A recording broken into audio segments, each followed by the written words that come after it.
This is Jessica Kozloski, and today we're going to interview the Ovid-Elsie FFA chapter. I'm Ms. Hoffman, the Ovid-Elsie Agri-Science teacher and FFA advisor. What are the goals or missions of FFA? So there's kind of three different things. One of them is working through some of the different leadership opportunities that our students have.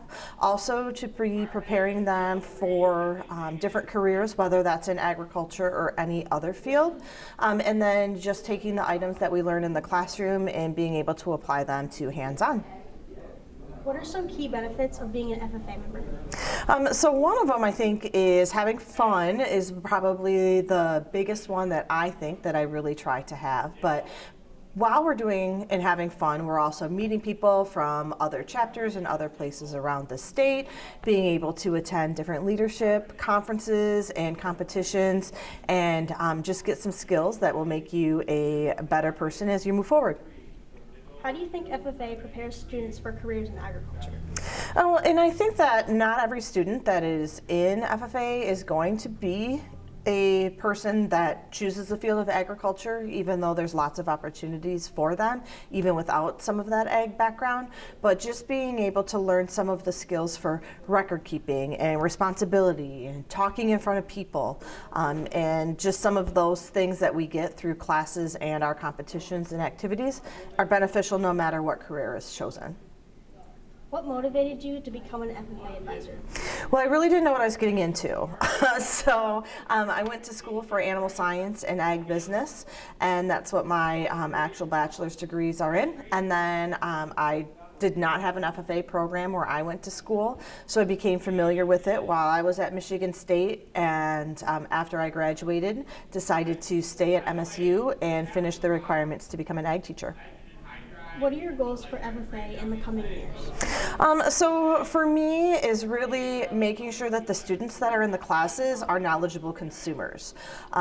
When they go to the grocery store, they understand where their food comes from, how people in agriculture that are raising animals and crops they care for the animals and they care for the environment and the sustainability of that.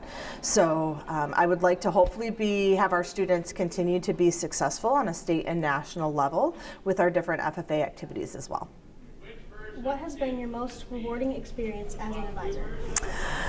Watching students change and progress in FFA, whether they're starting in middle school or just coming in as freshmen, and then seeing where they are when they exit as seniors and graduate. If they took in all of those different opportunities to see the amount of growth that they've had, is pretty awesome.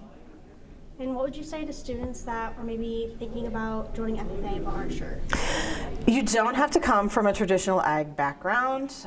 You can live in town and still have wonderful opportunities presented to you and being able to participate. So it is not that you have to take a cow to the fair or you have to live on a farm and have a tractor. There are so many other opportunities for people that are not from that traditional background. I'm Jamie Huska and I'm an FFA member. Hi, my name is Joshua Miller and I'm the Vice President on the FFA chapter. I'm Claire Savage and I'm a junior and an FFA member. What inspired you? Hi, I'm James Kelly, and I am the Ovid-Elsie FFA president.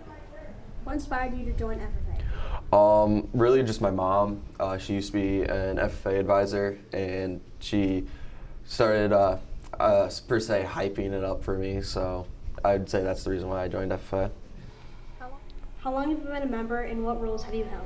I've been a member since my 8th grade year when our Green Hand Connective Meetings team got together and we ended up winning states, and then it just seemed fun, so I kind of just been a member. I don't know, I participate in different contests. What skills have you developed since joining? Definitely public speaking is a big one. Before I joined, I hated public speaking, and now I'm pretty good. Also a lot of different leadership skills, like how to lead properly and all that stuff. How do you plan to continue your involvement in agriculture beyond FFA? Beyond FFA, I plan to hopefully someday be a large animal vet, so I'll be going around to farms and doing other stuff that require like what I've learned. And And what advice would you give to new FFA members? Advice I would give to a new FFA member is try new things out, especially public speaking. It is not that hard. When you're in this chapter, you have to be adventurous. You can't just be laid back and not do it. You have to be involved, and that is the main piece of advice I give you. That's all. Back to you in the studio.